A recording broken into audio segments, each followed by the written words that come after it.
turned around, guys. We are back, baby. We are fucking back. We are back. Yeah. Classic. We are back. We are back.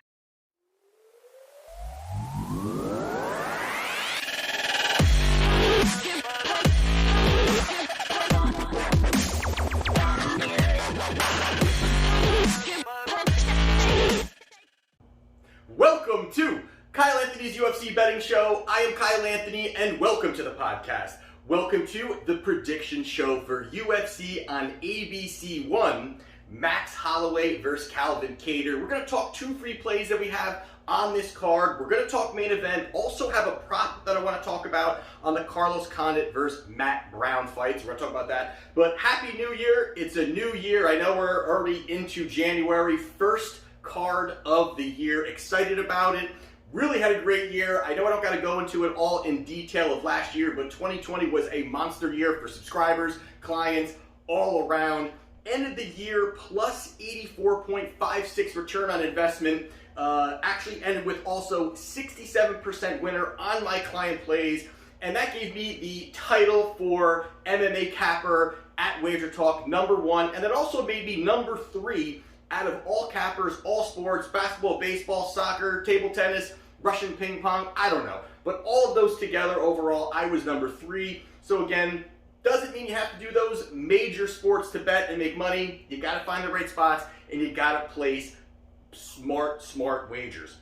So what we're gonna be looking at here now is also, we've got some plays up on Wagertalk. I have 4 listed up on Wagertalk right now. One of them was actually just canceled. Just found that out. I may be popping in another one there, and that's going to be something new that I'll be doing this year on my client plays, that as we're leading up to these, I may find a spot that I want to, throw another play in there. We did that on the last card. Worked out really well. But I want to maybe see if there's some other spots there that leading up to the fight, maybe after the weigh-ins, gonna find something that I like. Those are the kind of things that I want to make sure I want to take a look at leading up to these. So right now I've got 3, maybe having a 4th one that I'll be adding onto that. So check it out, link down in the description at Wagertalk.com. So with that being said, we are going to jump into the main event of the evening between Max Holloway and Calvin Kattar. Right now we've got Max Holloway is a -180, and we've got Kattar is around the +155 range.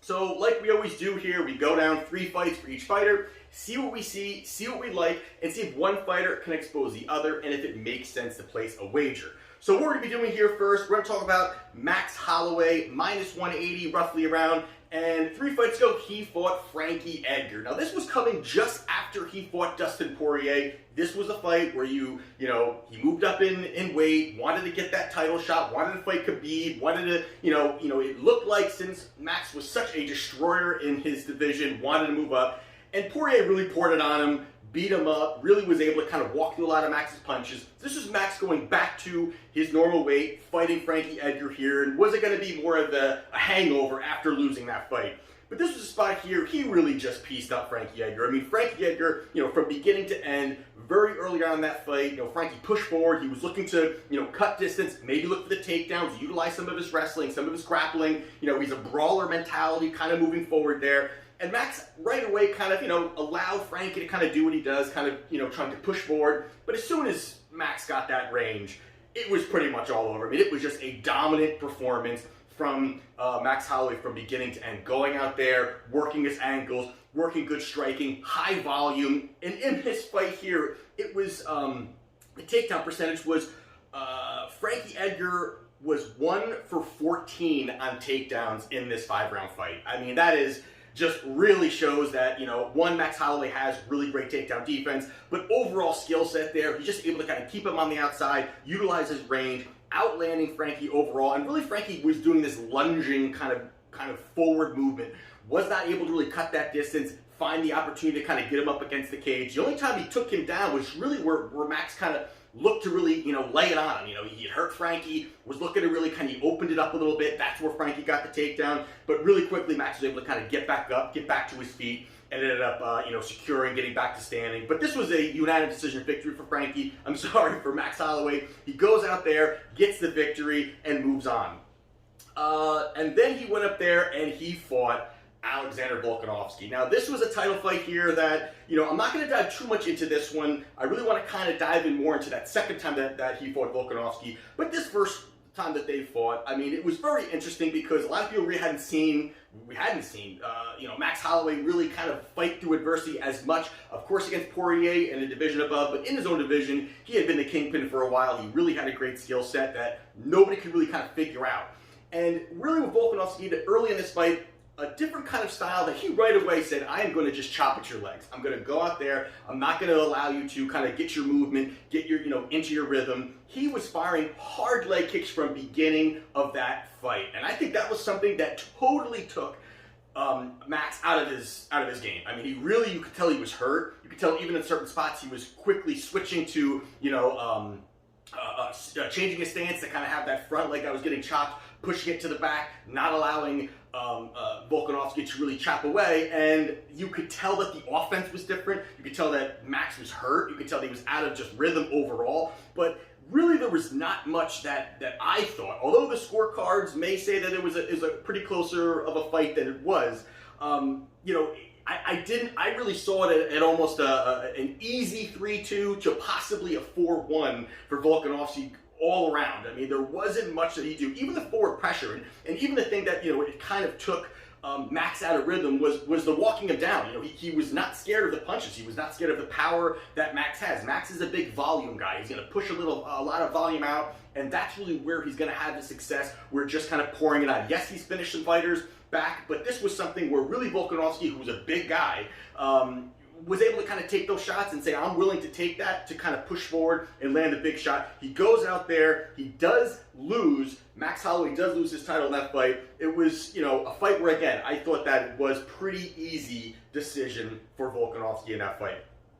Now you take a look at the other side is the second fight that they had. And this was a little bit different. And I thought that Max did a lot of, adjustments. I think that he knew kind of the strategy that was going to be happening and ended up changing it. And in this second fight, again, Volkanovski did what he had to do with the leg strikes. He was looking for the leg kicks. He was looking to chop him. He knew that was such a big advantage for him where it really kind of slowed down the movement of Max Holloway. And first round, you did see that he was looking to do that. But the difference that Max did was basically, made him pay. It wasn't that Max was backing up. It wasn't that Max was saying, hey, I'm going to, you're going to throw a leg kick, I'm going to try to move out of the way, or he made him pay every single time, pretty much every single time that he was firing those leg kicks. That was a big change. And you saw it in that first round. He rocked Volkanovski, and even kind of, Max kind of fit, actually kind of mocked him for being rocked, and then he rocked him again late in that first round. And that first round was really, this looked like this is Max's fight for the taking. He, two big shots early in that fight, and even going into that second round was the same thing. Volkanovski looking for those leg kicks. He knew it was a weak spot, kept sticking to it, and that is an adjustment that he wasn't making in this fight. At least in my opinion, Volkanovski was not making the adjustment in this fight. He was pretty much, I'm going to stick with what I do. I'm going to keep working those leg kicks, and again, you kept seeing that Max Holloway kept making him pay as he moved in close, kept making him pay. And into that third round, the same thing. Good exchanges for both. I think this was the round where, you could tell that Max was almost just, it was almost like he was getting in a rhythm. He was almost very comfortable. It was really that old Max, because I thought that Max looked off in that first fight compared to this fight here, where I thought he was on target, looked good. And in that third round, after the third round, you even heard Bisping in the announcer table say, this is a 3-0 right now. This is probably a 3-0 for Max. Max looks great. He's sharp. He's doing everything right. And I kind of had it the same kind of way judging it. I kind of had it the same kind of way. But again, the stick to it was that fourth round where Volkanovski started landing a little bit more. That's where he kind of had his best round, I would think. Kind of looked pretty good in there, was landing some nice shots, good exchanges, and again, Max was firing as much as he could. That's a big thing for him. The volume is going to be a big thing from him. Even going into Saturday is going to be a big thing from him against Kattar. And going into that fifth round, kind of the same thing. The fourth, fifth round, there was a takedown or two for Volkanovski and didn't really do too much with it. So I really thought that the fight was Max's fight to win on the judges' scorecards. Didn't have that way. It didn't end up panning out that way. You did see that Volkanovski get that decision victory. But overall, great fight for Max. Losing showing for him, but a great fight for him overall. So he does lose that fight back-to-back times against Volkanovski. Now you got the other side, you've got Calvin Kattar. Kattar, again, is around the plus 155 range, somewhere around there. 3 fights ago, he fought Zabit. Now, Zabit is very, a crazy style, but, something I would say somewhat similar to Max, where he utilizes a lot of different weapons, has some kicks, has great boxing, good movement. And Zabit here, I think, just really, it was a close early. There was a couple spots where I think that Kattar looked pretty good. But overall, the level-changing kicks and Kattar was just not able to pick them up. He just was not comfortable where the exchanges were happening, what was kind of going on. I feel like Kattar was kind of, utilizing his boxing, and he was very timid. And that's something that he needs to correct going into Saturday, is if he thinks he's going to be fighting Max Holloway, who's going to be having the big volume, he's got to match that. He's got to be able to match that volume and match those attacks. Can't wait and sit back and let, someone like Max go out there and fire, 4 or 5 shots to his 1 or 2. The volume is going to be there for Max. Here was kind of the same thing. Kattar just didn't really push that big volume out. Kind of the 1-2 combination shots, and allowed Zabit to kind of land and keep going. And the big thing here is that Kattar is he's got a fantastic jab. I mean, and his range is, he doesn't have this long range, but he is a very rangy striker, and he's a kind of person where, and I always use Amanda Nunes for this, but Amanda Nunes is not somebody that has this large, reach. But she really can extend her entire arm and have power at it. It's not that she has to be in tight, throwing the hooks. She's able to really utilize power, extending her arm completely. That's something that Kattar is very good at. And Kattar also has that, where he's able to set up his offense with the big jab. And the big part here that Zabit was able to do, Zabit was able to smother the jab. And a way to really kind of stop a jabber is to really get in his face. Don't allow him to use it. Don't allow him to extend it. Don't allow him to paw it out. And Zabit did that from beginning to end. Really threw Kattar off. It was a decision victory for Zabit. It was a loss for Kattar. That was a fight 3 fights ago. So there you have it there. Then 2 fights ago, it was against Jeremy Stephens. This was a fight here where you got Stephens, who's a brawler. You got a guy who's going to go in there. He's going to look for blood. He's going to hunt for the finishes. And this was a spot, again, early on, it looked like Stephens was doing pretty good. Stephens looked pretty good. He was landing some big shots. He was pushing forward on him, and he was throwing heavy. I mean, everyone knows that's what he does. He throws the heavy shots. That's what he's looking to do there. Kattar, again, kind of waited. He kind of waited for the spot because he knew that, again, Stephens is the kind of guy that's going to want to look toe-to-toe. He's going to want to look to brawl. He's going to want to look to stand and bang. And that's not really Kattar's style. He's fine boxing, but that's not his style to just stand and just fire off without any defense. He's going to be very calculated. He's a very technical striker. Those are the kind of striking that he's going to be having.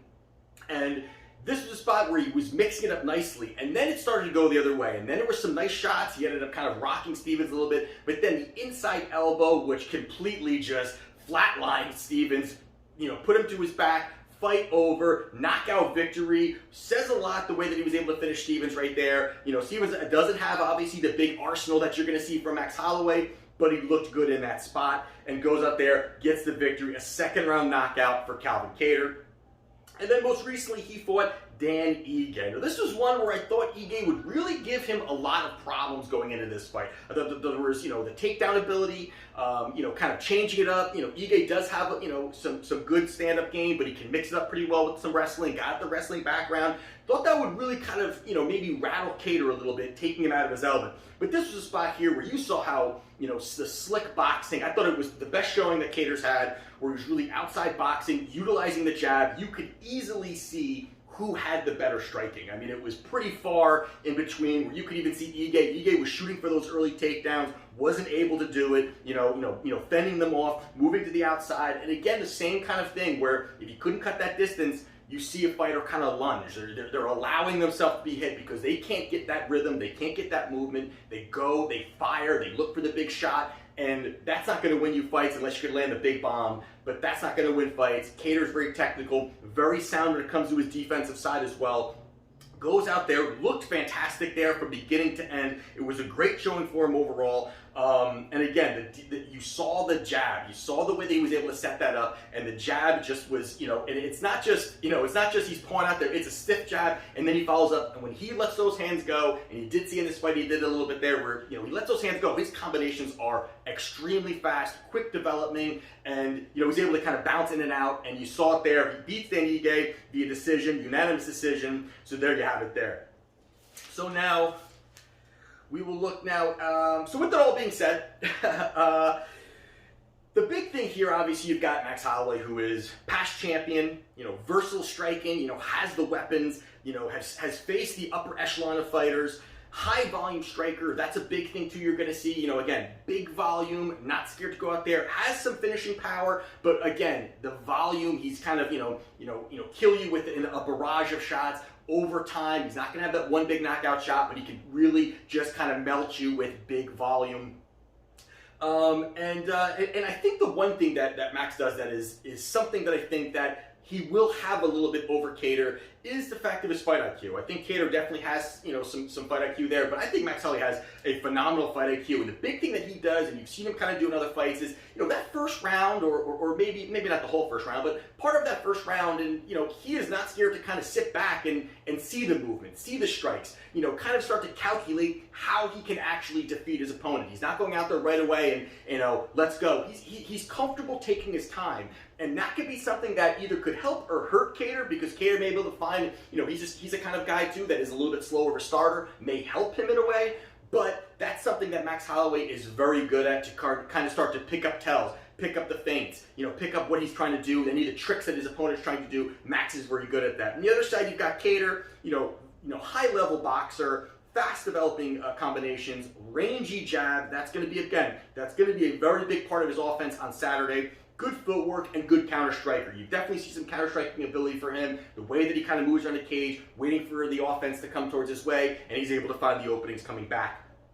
I think some of the keys, though, for Kattar to get this victory is he's got to really match that volume. Again, and I've said it before, but he's got to match that volume. He can't allow Max to just dictate the pace. He cannot sit back and say, I'm going to be able to, knock Max out in one shot. I think he needs to really kind of work through some of that, find those out openings, and push out his volume. And when you've seen Kattar go out there and throw a big combination, you see the hand speed that he has, that sometimes I feel like he doesn't just let go. Maybe he's a little more timid and, he's looking for the openings, but there's times where I think he's a little bit too timid in this spot that would hurt him against Max Holloway and the way that Max fights. And, if Max starts dictating the pace, that's going to just completely, Max could go out there and sweep it all together.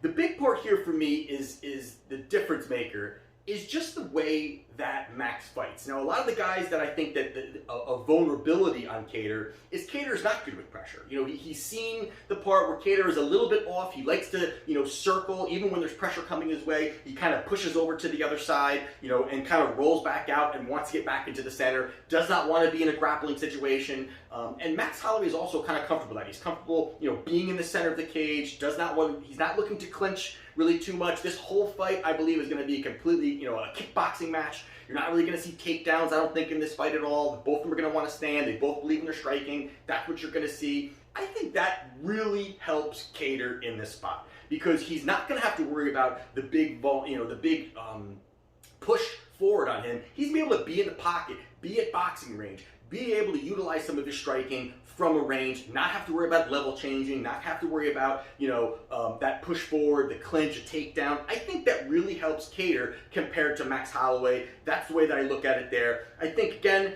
the big part, since Max Holloway also lost against Dustin, I feel like a little bit, yes, he came back and he's had some wins and he looked pretty good in certain spots, but I think he looked like a world beater. And he was a world beater when he fought prior to the fight against Dustin Poirier. I thought that he was in that zone. He was really in that flow state where he was able to really just beat everybody, pick them apart. He almost made it look easy. And now I feel like kind of the tide has turned a little bit. That I think that this is a great spot to take Calvin Kattar. I think Kattar at plus 155 is a nice spot. I think the price is good. The price started ticking up there. I think if you got Max Holloway a little bit lower, now you're talking about 180, minus 180, minus 190. I think that price is too high right now. I think that Kattar is a good spot here. If you're looking at a plus 160 range on Kattar, who has the ability to go out there and fight for 5 rounds, I think he's got the gas tank to do that. He has the skill set to kind of, I think match some of the stand-up game. And again, I think that the distance at which Holloway fights is going to help Calvin Kattar. So I like Calvin Kattar here. I think he goes out there, he gets the job done. I think he can do it over 5 rounds. I think he could kind of outwork him over 5 rounds. We'll see what happens there. But for my free play, I will take Calvin Kattar plus 155. Now, the last one we'll talk about real quickly, and I'm just kind of, shoot this one out there, is the prop bet that I do like here. And I thought it was a pretty good spot here. It was one I was even going to tweet out, so if you do follow me, at Kyle Anthony UFC. But I figured I'd talk about it real quickly right here instead of posting it. But this was a spot here where it's a total on this one here. And you've got Carlos Condit versus Matt Brown. This was a fight here where both these guys, we know who they are. I mean, obviously these guys are, 36, 37 years old, had a lot of losses here. You've got, Condit is 2 wins in his last 8 fights. You've also got Matt Brown, who's got 3 wins in his last 9 fights. And they've looked bad in certain spots. I mean, they have looked very bad. Both these guys are aging. They've taken brutal knockout losses. You've even got Matt Brown is either been knocked out or knocked out in his last 5 fights. You definitely see, and you've got in Condit, his finish rate is extremely high, whether he gets knocked out or he does win. There's a finish, not many decisions in there. Although his last one, I think, helps this. I think the last fight that Condit had went to a decision. I think that helps the price here a little bit. I think that's why you're getting a good spot here. You got the over-under is at 2.5 rounds at minus 106. I think that's a great price for an under here. I think that's a good spot. I'm actually kind of surprised that that's where it is, and I thought it would favor a little bit more the under on this spot. Just again, these guys, I don't think either one is going to be looking to kind of stay on the outside, fight smart. Neither of these guys are in any kind of title contention by any stretch of the imagination. They're known names, and they're known for brawlers. They're known to go out there and kind of go out on their shield. I think that's a spot where it works a little bit better for the under here. I didn't like anything I saw from either one. The only way this goes to a decision, in my opinion, is if they both just look so horrible that nobody has any power or nobody has any ability to do any kind of finish. But I think somebody here, both of these guys have, again, been brutally knocked out, finished in different situations, different spots. I think the under is a good spot. So as my other free play, I will be taking under 2.5 rounds on the Carlos Condit versus Matt Brown fight. So there you have it. Those are my 2 free plays for UFC on ABC 1. I gotta get used to saying that. So definitely check out at Wagertalk, link in the description. Have plays up there for clients. And again, fantastic year last year. I want to thank everybody who has, again, been a part of it, believed in me to earn them money last year. Love all the DMs I'm getting from everybody and everybody who's fired up for this, and everybody who always giving me the thumbs up, subscribing, liking everything. Always enjoy all that stuff, and everybody who is supportive of my content. And the way I do it back is got to give you some winners. So hopefully got some winners on Saturday night, and that's it. That's the show. So this is Kyle Anthony's UFC Betting Show, and I will see you next time.